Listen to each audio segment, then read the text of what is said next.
Tim Minchin just ran his first marathon 5 days after his 50th birthday. I just ran a marathon in a three-piece suit and broke the world record in the process. We sit down to discuss our respective races, how he found doing his first marathon, what were the pitfalls, what were the pros, and we find out whether or not he's caught the marathon bug. We also discuss what it's really like running a marathon in a three-piece suit, and whether or not I might do it again. I'm Jason Hunt. This is a bonus episode of Execs Who Run. Now let's dive on in. So we're sitting here Wednesday afternoon, 3 days after the Melbourne Marathon. How's the after one of the great? I mean, there's Kathy Freeman winning in 2000, and there's me on Sunday, followed at some distance by you in your suit, in terms of like impactful athletic moments in our country's history. Well, I figure that people are going to be able to get two takeaways from this conversation. Yeah. One is how to run your first marathon at 50. Yeah. And the other is how to run a marathon in a suit. A three-piece suit.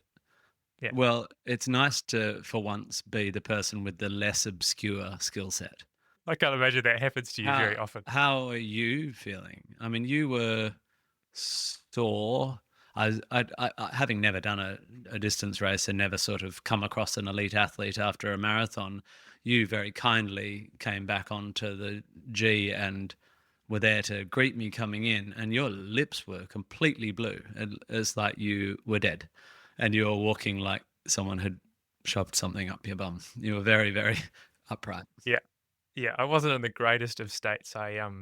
My lips do go blue quite easily, often after like hard long runs, even in training, I'll end up with blue lips. Tell me, I mean, obviously that's oxygen. There's that's deoxygenation, but are your fingertips blue, and how does that work? No, that was fine. And I actually did go to the medical tent afterwards. I wasn't that bad, but I You'd was forgotten like, your oxys. Yeah, it's like, I'm going to pass out if I stand around for too much longer. So if I do, I might as well do it in the medical tent. So I went there and lay down for a bit. And yeah, I think they were quite concerned seeing me quite white and my blue lips. And they're like, you got a feeling everywhere? I'm like, yeah, I'm fine, It's guys. the standard. I just need to make sure I get through this. But can you do a 20-word explanation of the like why? Sorry, I'm probably being dumb, but why your lips? Yeah, I think it is just a slight deoxygenation, Oxygenation, yeah, I suppose. God, that's a tricky word to say. Because they put the sensor on my finger, and I think I was down like 94 or something like that, which is like a little bit lower. You know, you want to be probably 97, 98 or something like that. So I feel like it would come straight back though. You know, as soon as you stop doing the activity, that means you're using up such. Anyway, it's someone out there, many people out there are probably just screaming, "You dumb idiots!" But it seems strange to me that you'd still have blue lips an hour, and I think they last quite a while after those races, don't they?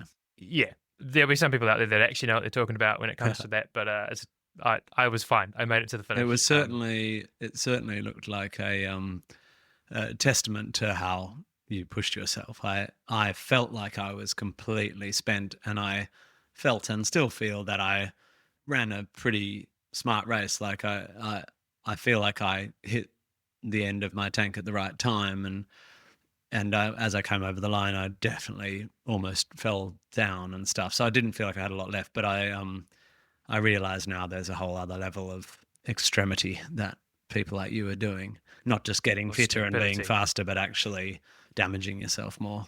Yeah. I was like, I'm pretty sore today still. We're 3 days later, and my apartment has stairs, and they're not that much fun. No. So we'll get there. I had a bit of a niggle in my knee that I was a bit concerned about, but that seems to be coming right. So really, It's just the muscles that are a bit smashed, but they'll get there in time. I've got no hurry to let them sort themselves out. Yeah. So that's a good thing. Well, I can report very sore after the race, very sore Monday, bit quadsy yesterday, and basically today I feel better than I have for weeks. Like all the worries I had beforehand, the lower back pain on both sides at different times, the upper glutes, even my right hammy, and the only thing is the left ankle, which has caused me a bit of trouble over the last year. I'm definitely aware of, but it's literally, it feels like my body all it ever needed was 42 Ks at a reasonable click. It's like, Is that and I'm not that's the counting my chickens, but it's left me pretty high. I mean, I couldn't have wanted a better result really. I got my time and I feel good. And of course, in the post, there's jeopardy in choosing to do a marathon when you've never done one. There's jeopardy in choosing to try and do it at a pace that for you is a stretch, or at least for a person my age on debut.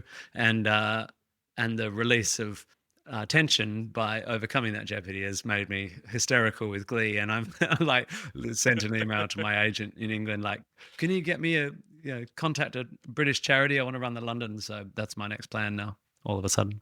Okay. I love that.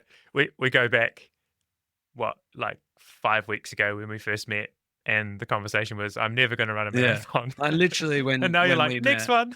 We met, it's probably 8 weeks ago now. And you said, do my podcast. And I said, I'm not an exec and I'm not really a runner.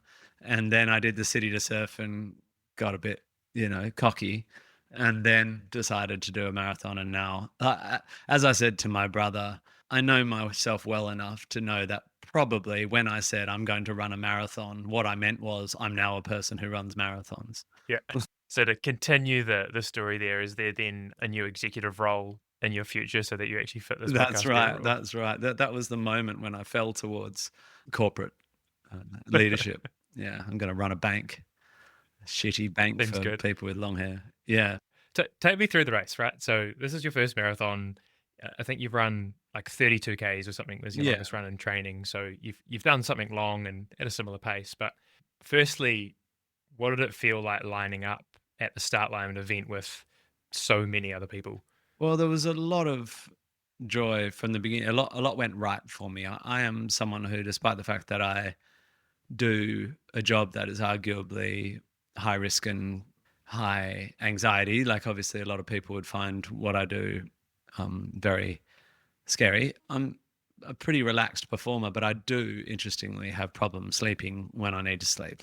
Many people have that problem. When I go, I have to get a good sleep tonight because ... I'm recording a show tomorrow, or it's my first day on set of a new TV show. I mean, I really struggle doing the cognitive behavioral stuff. I slept really well, and I got up at 4 o'clock, 3:45, and did all the things that you need to do before a big run happened. Okay, reasonably. And then I met you. You just rolled up Flinders Lane in a suit, and it's just in the dark. It's just joy. It was just joyous. And obviously great to have a friend because I wasn't running with anyone. So great to have you there.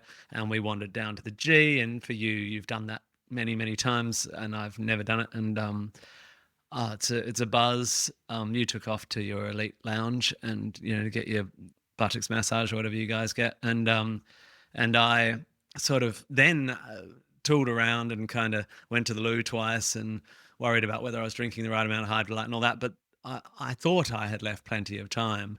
But by the time I got there, the race was the vom, the corral was so packed. I really struggled to get far enough forward because I knew I wanted to find the guys with 3.5 hours on their flags. I really wanted to run with a pace group because I didn't have any friends. That's like my life. Always looking for someone with a flag because I don't have any friends. And I got there with 5 minutes to go, and a few guys recognizing, everyone around me was going, "Oh, Tim," lovely people, and that's something we should talk about, the unbelievable privilege that I have of people smiling at me and being kind all the time, which is something I don't take for granted. Anyway, a bloke standing next to me said, "Oh, I was just watching your videos last week." He was sort of the last to approach me, but I actually met his eye, and I said, "Are you running with anyone? Do you want to run with me?" And so suddenly I had a running buddy, and as it turns out, he is 18 years younger than me, had done a couple of marathons, probably could have run faster, but in the end chose to stay with me the entire way, and it was kind of profound, that I think.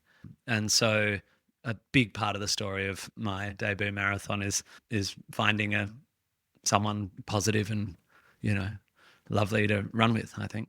Yeah, it's pretty cool. I saw you guys at the finish, obviously, and yeah, he seemed just like a pretty genuine dude and did a pretty cool thing. So he's a naturalized Australian Kiwi, our Tom. So he's a traitor of your proud nation. Oh, But yeah, so we started running, and the paces very quickly got out ahead of us. But that's this volume of people, yeah. and they were definitely running ahead of 5 minutes. And you had told me a lot of people advised me to run slower than that, and I had decided I was just going to try and run at 5 minutes. But a lot of the first, after the crowd of the first kilometer where you can't run your pace, it's worryingly slow. We were running 4:45 for a lot of the first, felt to me a lot of the first 5Ks. And I was like, oh no, I'm doing the thing everyone says amateurs do, I'm going to blow up.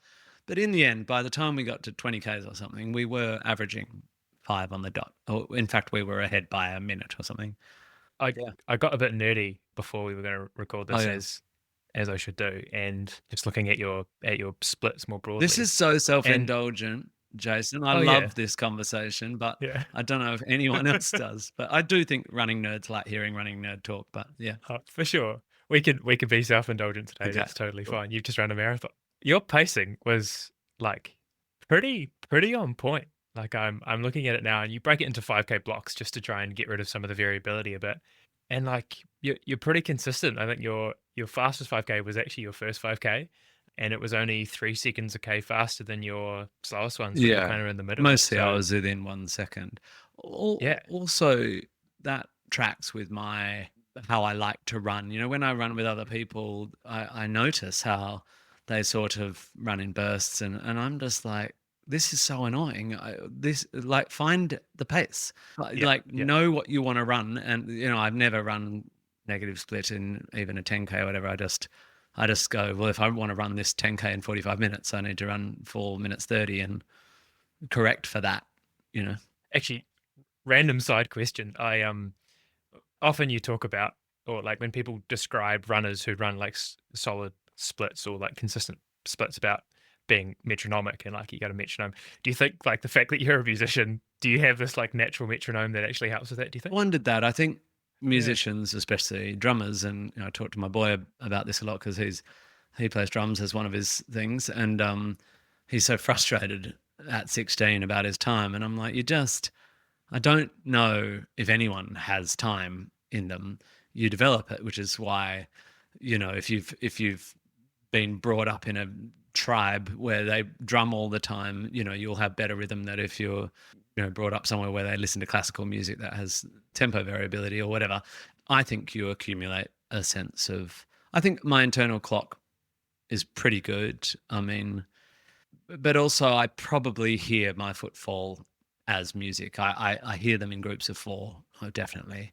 Sometimes I'm singing along without noticing it. There's a song I've been working on, unfortunately, horrendously. It's usually one of my own, and I will find that I've been going round and round that On if it repeat. suits my cadence. But yeah, I definitely hear. I don't count in tens. I count in fours and eights Fascinating. when I realize subconsciously I'm feeling it as bars. Yeah. Yeah. And how did it feel running in Melbourne of all places, right? We obviously talked in the previous conversation about what running meant to you when you were in Melbourne in a very different time in your life and career. Yeah. Like how did that juxtaposition sit? Yeah, well, I have a lot of moments. I think anyone in their midlife has these. It is a feature of aging that you can't. You have this sense that your 20s, for example, were both a lifetime and a moment ago. And I had this hilarious moment where I was staying at the Sofitel because I just wanted to be within a walk, and I was on the 40 somethings floor, and I looked down and I could see in the window of the Elephant and Wheelbarrow on the corner of Russell and Exhibition or whatever it is.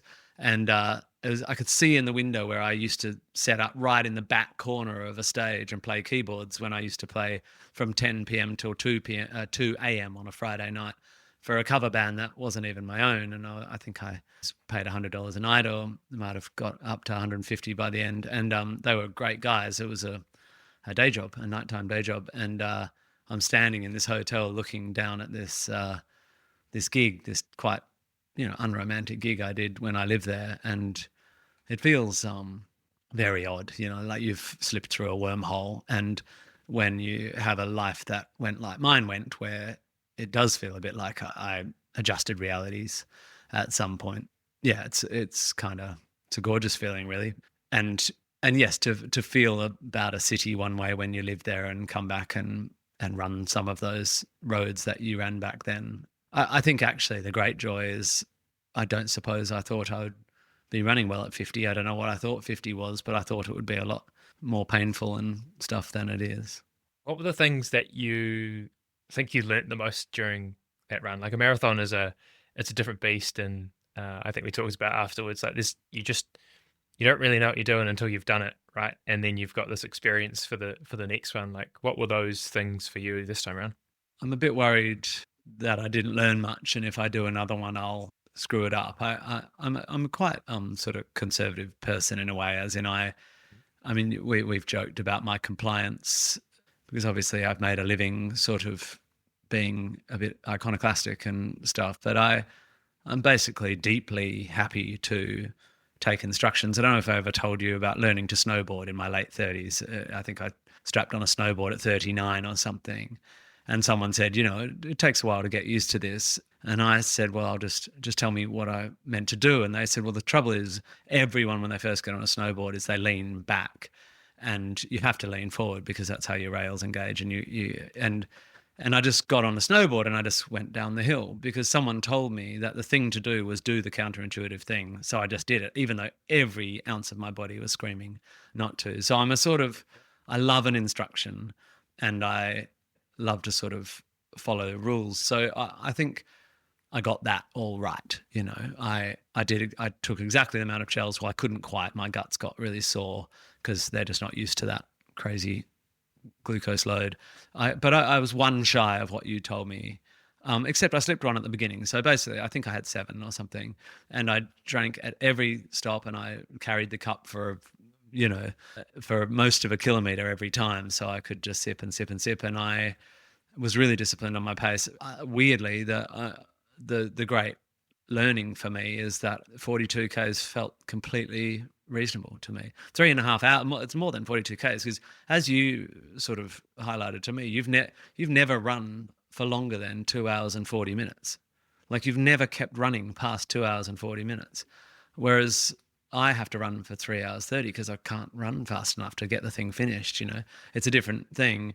I just felt like that was when it crossed 2.5 hours and I was an hour out, I was like, oh, an hour. All right, let's run for another hour. And it just felt fine. And then in the last couple of Ks, when I hit the wall, I guess it was a different feeling. I've never felt log legs like that. I have often felt like I'm going to vomit. And like at the end of the City to Surf, the lactic acid, is it lactic acid, the thing that makes you feel like your arms are green sort of thing? And I have many times doing beep tests in preseason training when I was young and stuff, vomited. And one of the reasons I have reasonable cardio fitness is every time I go into a HIIT class at my local gym, I basically go to that point because it's my favorite thing. But that leg feeling of like, oh, my legs are just logs. I can't push to that vomit thing because I can't make my legs go fast. I hadn't felt that before, but because I have felt plenty of pain in running and stuff, none of it worried me, and the question is, because I couldn't gather my thoughts at the end, the TV cameras came and said hello and stuff. And I was like, oh, I can't really answer your questions because I can't gather my thoughts. And it did make me think. And my recovery is testament to the fact that I didn't push myself like you pushed yourself. And it does make you go, what are you guys doing to your brains? What is, Kipchoge, what is his brain doing at the end of that? Or are they just supernatural?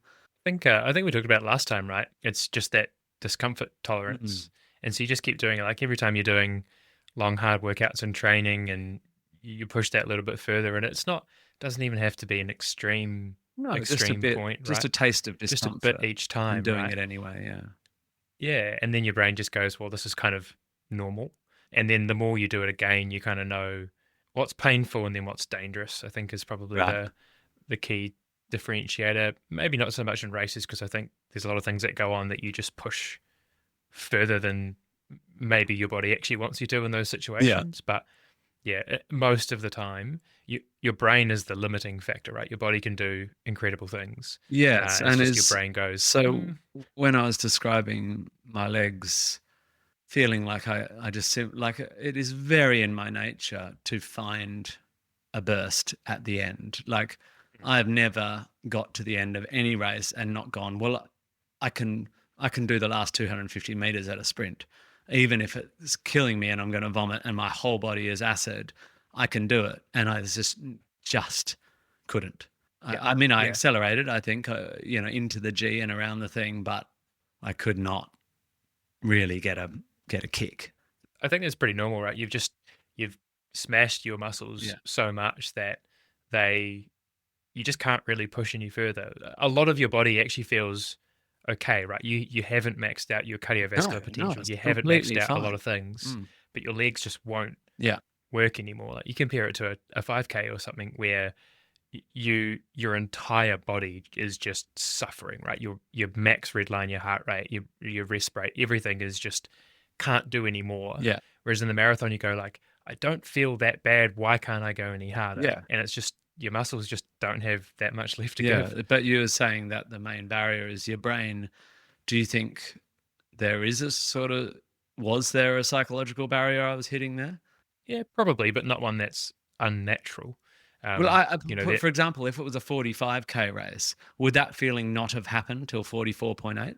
That's what I yeah, wonder. I suspect yes. Just like when you yeah, do 30 push-ups, you absolutely swear you're like, I could not have done one more, but that's because your target was 30, and it's so powerful, isn't it?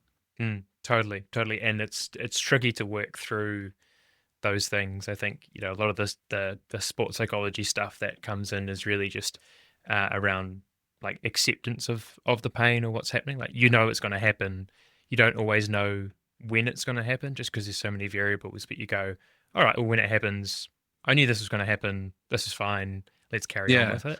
And I think that can help, particularly when you've got that time or distance bound goal where often it Of will course, your story kind of line up with the end. your Like story you is go, coming to an end, and our brains and how it tells us stories about ourselves is the most powerful thing in the world. yeah, exactly. So it's it's a strange thing, but you learn to slowly push more and Yeah. more through that. The good thing for me is I didn't train much. I've obviously got a lifetime of so-called base training, but the great thing for me is I don't have to worry too much about the psychology of the absolute bottom of my tank, because I've got a, if I want to run my next one faster, if this feeling of enthusiasm for the long race doesn't dwindle with time, I've got a bunch of stuff I can do before becoming a total psycho like you. I can, for example,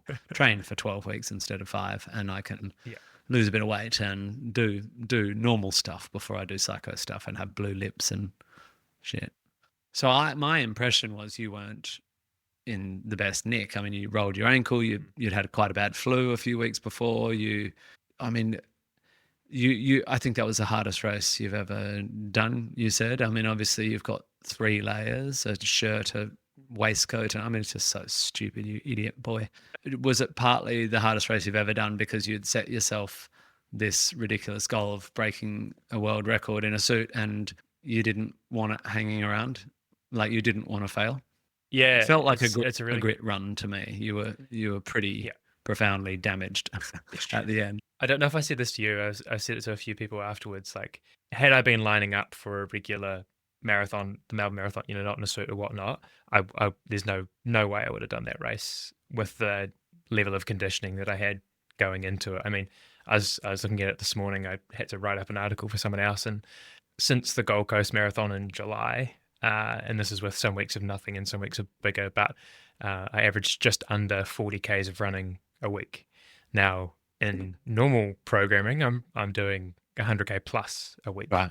So I'm doing less than half. Now, I was throwing some cycling and swimming in there, but they're really good for building that cardiovascular base. But I kind of already had that, and the more running and getting those good long runs in is what really conditions the legs to be able to do a marathon. Yeah. So yeah, regular race, I wouldn't have done it. I think there was a bit more pressure with this one because of what I was doing and because it wasn't just me, right? I had a videographer who was following me around doing different bits and pieces, and I had brands that I was working with as part of it and all this kind of stuff that I went like, I'm more than comfortable to fail this. but I want to give it a crack because it's Yeah, bigger than me, this situation. you're not actually that comfortable. You told yourself a story that succeeding wasn't a defining thing, but Yeah. you weren't comfortable with. I mean, No, and your discomfort with yeah. failure was what fueled you being able to grit it out. Obviously, Yeah, I think so. It was really interesting one because, I yeah, not being conditioned and then not knowing what impact the suit was going to have.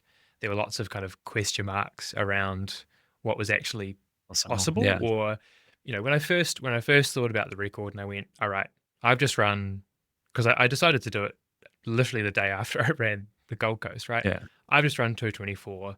The record's just under 240.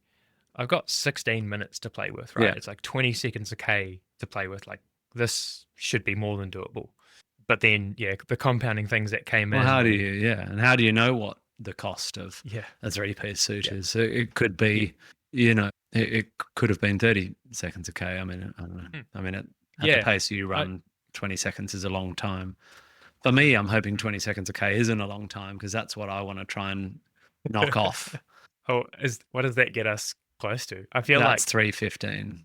yeah. I reckon we can do Yeah. that. I reckon we'll do a next one, and then like 3 hours will be the target.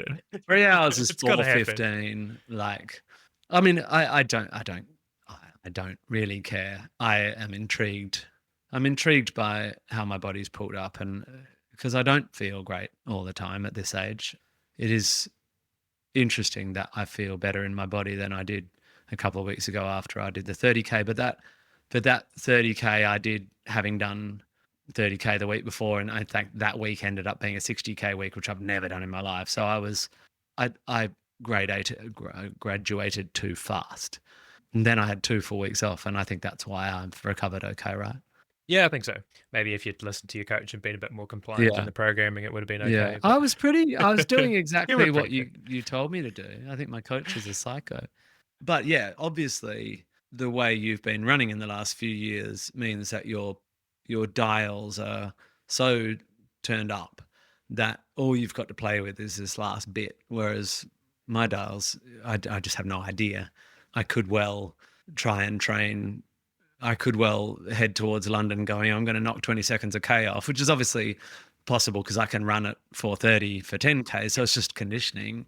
Well, and seeing how my body, again, I'm 82 kilos, I'm not 72 or whatever.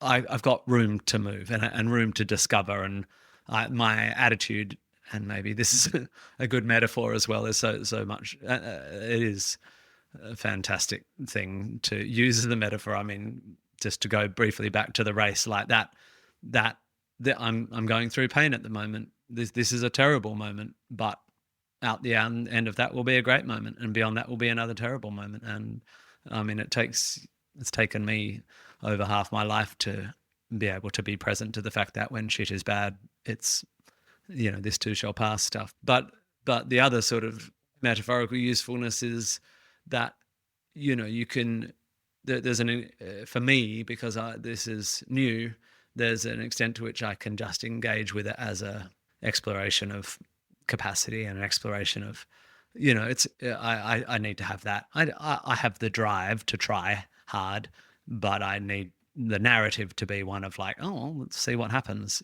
because I'm not claiming I'm going to run it at a certain time in a suit. I'm no one's depending on me. No one needs me to do another marathon. I mean, I've got all the kudos for doing my first one. I don't need to do another one. I reckon we get you in a suit for the next one. Why not? Yeah. Budgie smugglers for the next one. I love it. Who do you reckon got more support and cheers out there, you or me? Well, I famously wouldn't have a clue what you got, mate. You were a long, long way in the distance. But yeah, I reckon you would have got a hell of a lot of. You would definitely have got more whoops. But I have this sort of weird life, and it happens in my life too. I'm walking down the street, and people just sort of do a double take, and their faces light up, and it's such an amazing thing. Presumably, there's some people who notice me and their faces scowl, but I don't notice them. But yeah, running the race, there was just all these moments. And a guy ran up behind me at about 35 Ks and he's like, I've been running behind you for 10 Ks. It's so funny. Like, it's just this wave of that was like, which is my wife's experience of life, because she often walks behind me in a really annoying way. She often just sort of dawdles behind me. And she's like, her whole experience of life is getting the delayed reaction. Yeah. But yeah, it's just beautiful. I mean, the whole race is beautiful, and I get to have the whole atmosphere of support and encouragement, and humans all in a shared endeavor, and the crowds supporting them.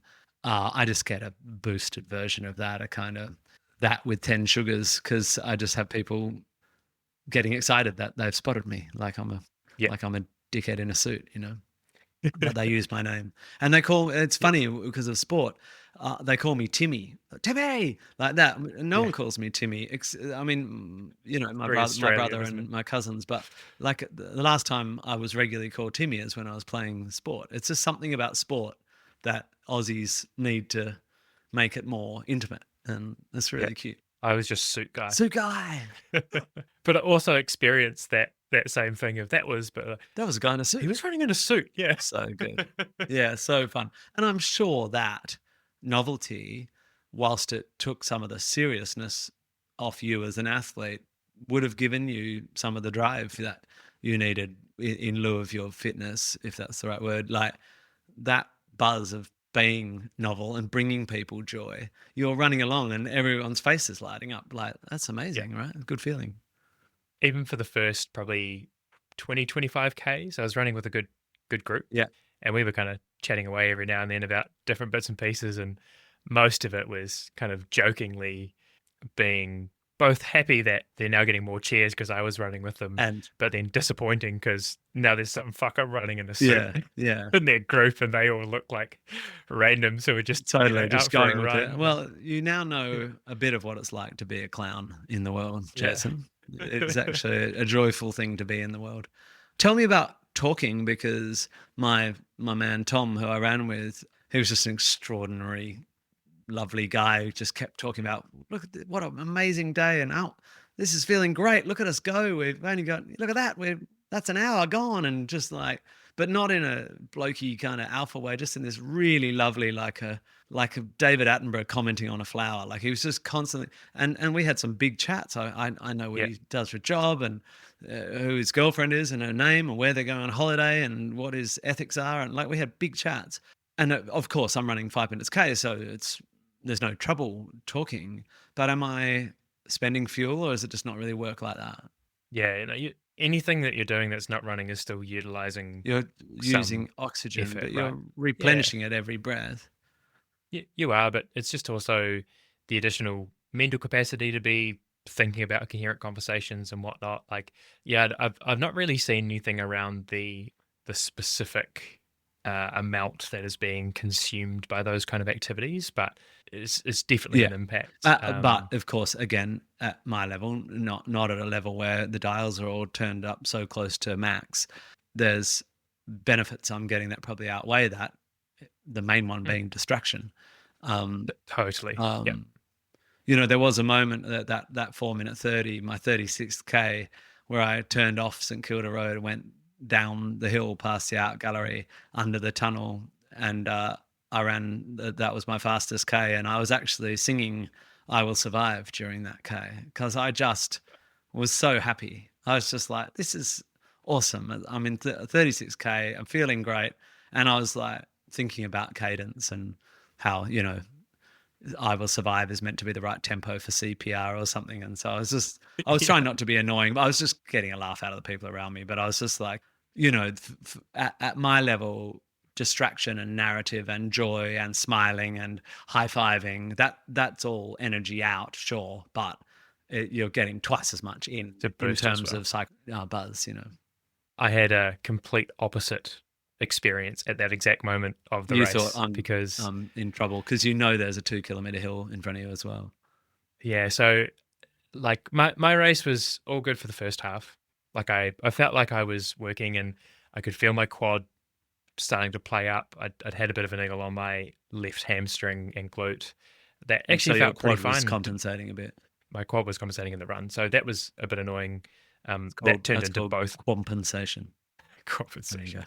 It turned into both of my quads being quite sore from about 30 k's onwards and being right on the edge of just not functioning anymore. But that combined with, you know, the brain not working very well when you're working at the limit like that, that exact turn off, I started to have this like real freak out moment where I wasn't sure if I was on the right course anymore. Oh yeah, because you were completely Because by yourself, and it's really yeah, weird. That was really weird, that moment.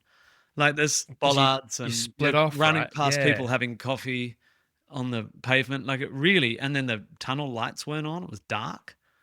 Yeah, well, for me, it was more.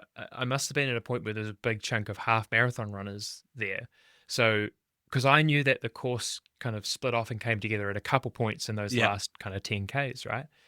And so I'm going down this hill, and I don't know why I started to have this moment of, I wonder if I'm going the right way. And then as I'm looking around, all I see is half marathon yeah. peeps. And And I'm you went, going, "Oh, hold on, what did I just do?" And fuck. it's possible, right? You could just make a Yeah, total boo boo, yeah. and then you'd be the guy in the Oh, suit man. who got lost. Fucked it And up. that is Yeah. not what your sponsors want. Although, in fact, your No, sponsors would be fine with that. They're like, whatever, it's yeah. more publicity because he's all, an idiot. all part of it. Yeah. Yeah. But then I got round the corner a bit further, and then it was the 35 or 36K. I think it's 35K mark or 34, whatever marker it was for the marathon. I'm like, all right, Yeah. sweet. I'm going the right way. But yeah, for a few hundred meters, I was like, oh, like this is not what I need to be having Yeah. happen right now. Yeah, as Well, I'm right on the limit. But I never had any problem because I was never not. I mean, it was so crowded. And yeah, actually, I was, my Garmin says I ran 42.8 and quite a that bit long. Yeah. my per kilometer was 453 or something like. And the truth will be somewhere in between. But of course, I presume does the chip just measure your beginning and your end, or is it tracking you the whole way? Is it a GPS chip? I assume it's like an RFID tag. There's gates that you go through every 5K and then Yeah, at so halfway it's and not whatnot that are tracking timing because you. there's no doubt over that distance I ran. I mean, I was doing Long. so much adjusting to go around people, especially when the half marathon joined. I mean, it's just ridiculous. Remember I told you when we first met and you had a look at how I run for a second on the day I had my dizzy spell. I said, I've been told my gait's too linear and that I need to widen my gait. And you said, oh, that stuff doesn't really matter, mate. And I was like, oh, cool. But Tom, my guardian angel, and I noticed he has a really quite turned in left foot, and as he runs beautifully, but it just comes in line. And he and I spent most of St Kilda Road running along a 15 centimeter curb. It was flat and no one was on it, and we both run like catwalk models. It was really good. But yeah, there's no doubt you're not running the straightest line by a long shot. So if your dials are all turned up and you were running by yourself, you'd be like a Formula One driver trying to run your very, very straightest line. We did not have that privilege. However, the privilege, of course, is in you're just constantly surrounded by people, and there's this amazing sense of camaraderie, and all these Spartans who are like 60-year-old dudes with reasonable sized guts who are nevertheless running the same pace as you. Although, to my credit, mostly they were people in their 30s. Actually, that racing line thing is interesting because like it's only the really big races where they actually paint a racing, like Berlin, for Yes. instance, they paint the racing line on the whole course so that Kipchoge or whoever, when they're running, can stay on Every it. second counts. Yeah. Yeah, I get really annoyed even like where I am running, pointy-ish end of the field, particularly if I'm running in a group, and the amount of people that just don't understand the idea of a racing line. And so I'm pulling out of my group to go through the apex of a corner where I'm like, what are you guys doing? Yeah. Like, Why are come you on. running extra distance? You fools. It's like you guys are good enough that you should know this and be trying to minimize your effort as much as Yeah, possible. totally. But I mean, yeah, it doesn't take long for that add up to add up to a quarter of a K, which even at your pace is whatever that is, it's 30 seconds. it's No, easily can get up 50 to a yeah. minute if you're running, so Yeah. it's it's significant, particularly when it's people who are trying to, it's a minute either side of them wanting to run under 2:30 or Yeah, 2:20 yeah, yeah, yeah. whatever the marker is. 3 hours, like all of it is, Yeah, it does make a difference, and you put all this work in not to just do something that's free and easy on race day, yeah, like just yeah. hit the racing line, Take right? the free meters. Yeah, Yeah, amazing. yeah. Well, what would you do differently next time? Anything? Well, just prep longer. I mean, Yeah. I had this story in my head, which I think I told you when we did the podcast, like that I thought I wanted to do a marathon because I'm naturally self competitive and that I shouldn't always indulge that because it's not necessarily always a good thing to need to do that. But a companion of that story was, and I don't think my body's meant to run that distance. I'm not one of those little guys with long legs and no body weight, and I do have SIJ pain and hip pain and stuff. And why, if I want to run my whole life, why do something extreme?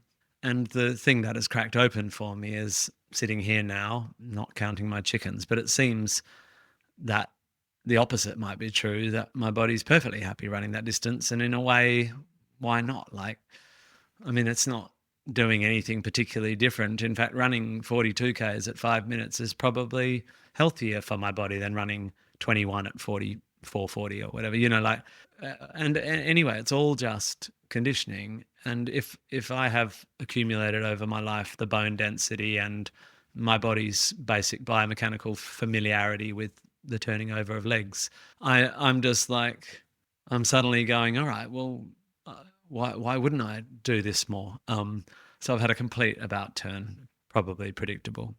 So I guess knowing I'm going to do it with more notice, but I also don't, there's a part of me that's like, well, let's just try and run a 3-hour marathon in my 50s. Like at that level, there's not millions of us, there's plenty, but not millions are there who run that pace at 50.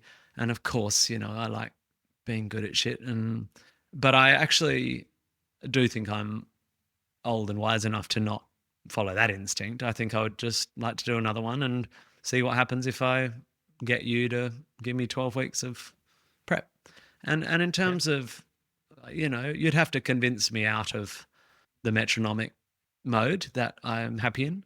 And probably next time I wouldn't leave it to chance to find a Tom. I would, it was so important that I found him that I think I would make sure I ran with someone who's happy to run with me. That's not just a pacer. I don't really want to be in my head for that long. Not because I've any demons or anything. It's just like, why be in your head for that long? I mean, my brain's constantly Socratic dialogues with imagined interlocutor anyway. It's like tiring. Yeah, it definitely helps. The more you can get out of your head when you're in that space, because you'll just start to create stories that aren't necessarily and true, even if you're right? not talking, it's like you can talk enough to be like, how are we going? And you're looking good. And I mean, we were just checking in on each other and reporting, but also with a natural inclination to keep the talk optimistic. For sure. Also, What- your fundraising for Beyond Blue has Yeah. been insane. Well, right?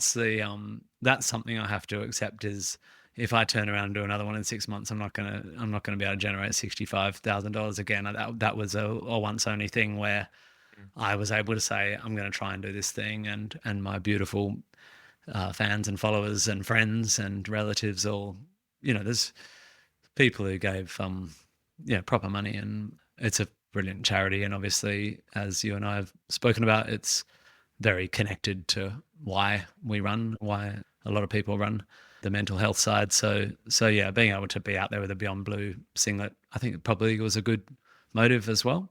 But I do various things with various charities in my life, and I'm very keen to make sure I always connect.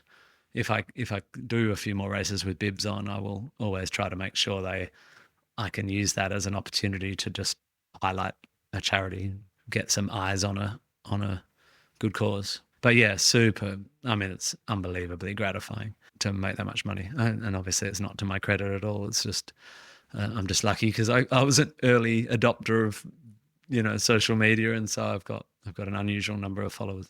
Well, so the plan is going to be London then. Yeah. So right?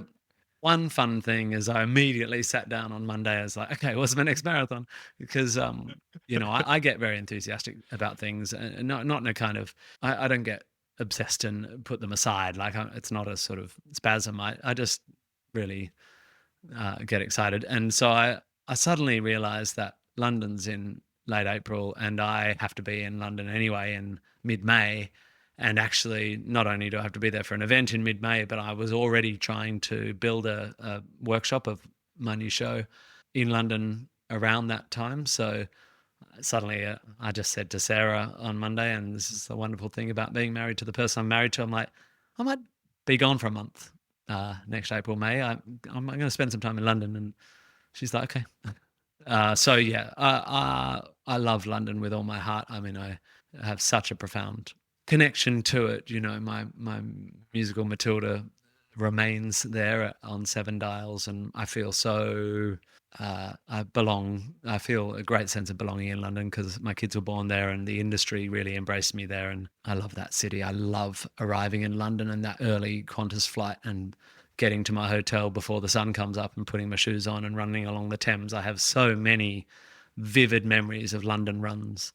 Not just up where I lived around Crouch End and Alexander Palace, but around the West End and Houses of Parliament and all. I mean, I love it. And so I'm very excited by that thought.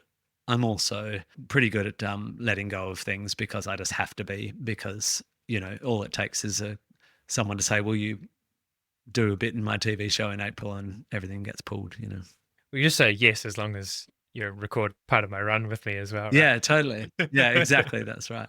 But that feels like a great goal for me because I'm running well, and there are times when you're not running well, and times when your work means you're not finding it as easy to keep the weight off. Which I think I probably keeping weight off has been a real battle in my life, and so I just want to lean into it while it's going well, and also using it as a method by which I can drink less, because I've also, like being a good musician, I've drunk a few wines most nights of my life in the last 20 years, and this is a really good way.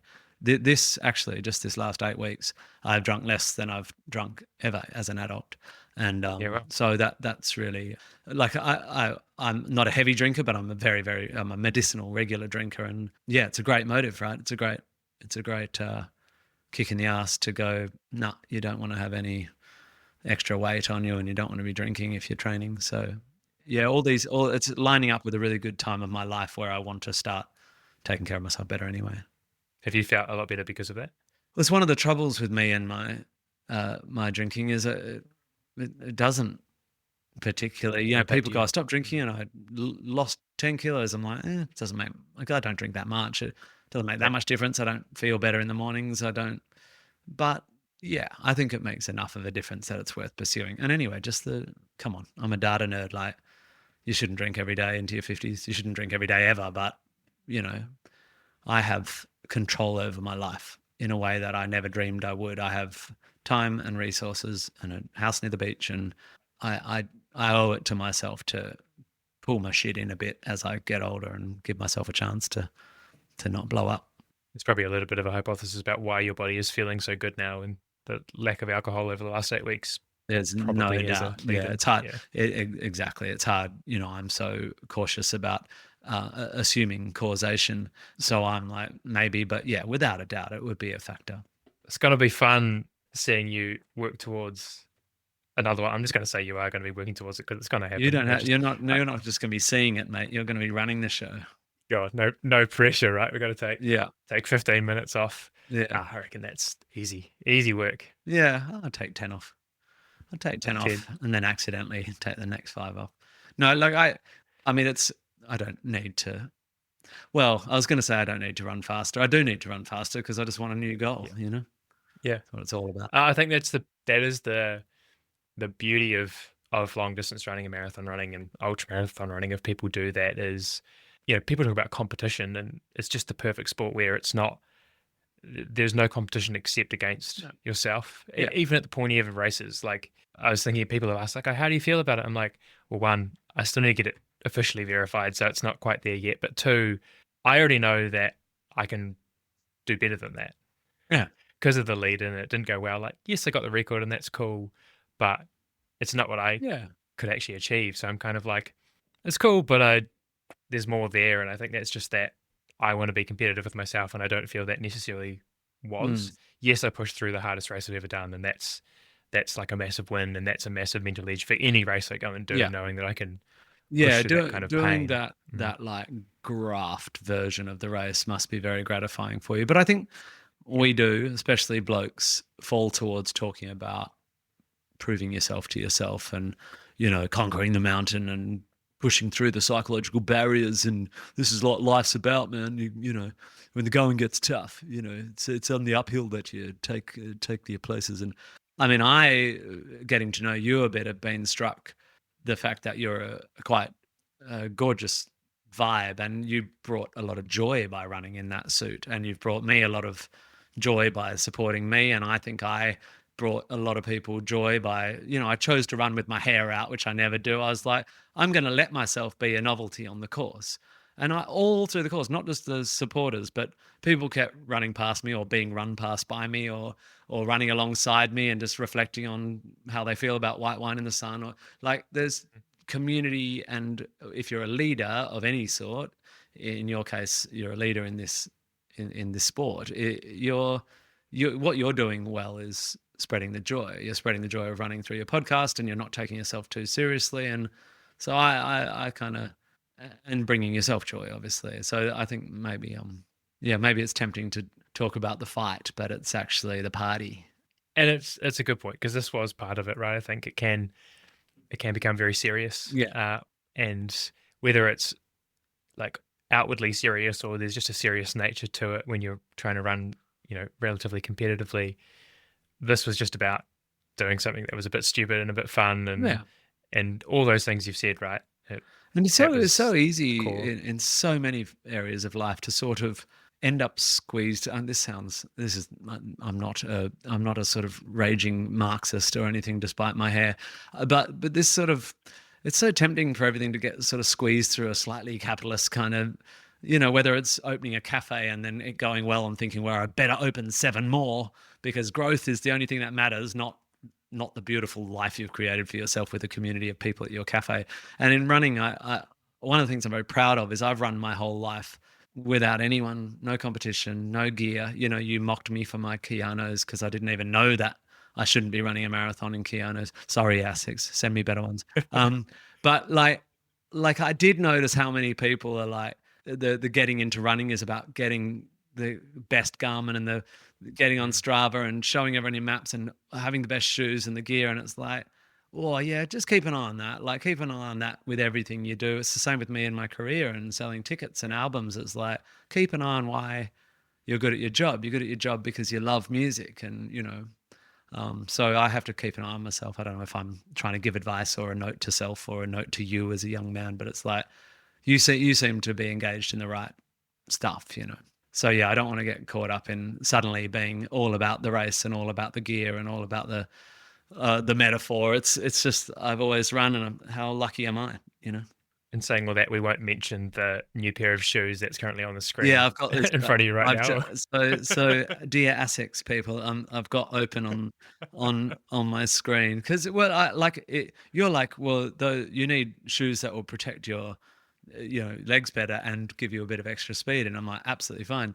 So I've brought up these Mega Blast because I don't know, I'm an Asics tragic, and they're like purple and pink, and I'm like, oh my god, yes, definitely. I don't care if they damage my hips, I don't care if I fall over, they're purple and pink. I'm definitely getting a pair for free. Thank you, Asics. Stingy bastards. I'll send this to them afterwards so that they can use it in their promotional material as well. I'd quite like to be the first person ever sponsored by Yamaha pianos and Asics running shoes. Hell of a double. Pretty niche group. Yeah. Who else do we need to add to the list? Do you Yeah. need a new Garmin as well already? Yeah, no, I've blown a bunch of money on my bloody Garmin. I still can't work out how to hook up Strava to my Garmin. Strava says my Garmin is connected, but apparently I've done no exercise in the last week, according to bloody Strava. Random. It's not on Strava. It doesn't count. Oh, So. no, well, apparently I've never done a marathon. Amazing. Well, thanks for coming on board for another chat. Pleasure. If you haven't lost all your podcast listeners by now, mate, I don't know what's going to do it. Yeah, that's good. They can start. Well, we need to get your Strava sorted so that, because now you're a runner, right? Now you're actually a runner. So people will want to follow I think it's a really nice thing to not do that. I've run for 35 years without anyone looking at my maps, and I like that. Then I can maybe keep surprising people every now and then. I'll just keep them here and look at them. Yeah, well, you've got them. Never show you're working out, Jace. Don't show you're working out. Don't show the mechanism of the magic. Don't show the secrets. Although, funnily, at the other end, it does get a little bit like odd at the elite end, where people will not put certain things up sometimes because they're trying to be a bit more secret about the training they're doing and stuff like that. I'm like, come on, guys, like none of this matters when you actually get to race day, right? No, that's right. But maybe, there's some psychological edge. All right. Talk to you on the training app. Sounds good. Thank you. See you in London in a suit. If you are still here and made it through the ramble, thank you very much for listening. I hope you enjoyed hearing about our respective races. If you would like to keep up to date with all things Execs Who Run, then please subscribe in your favorite podcast player or find us on LinkedIn or Instagram. You can also find me on both of those platforms as well, and obviously Tim. But until next time, keep running, and we will be in your ears soon.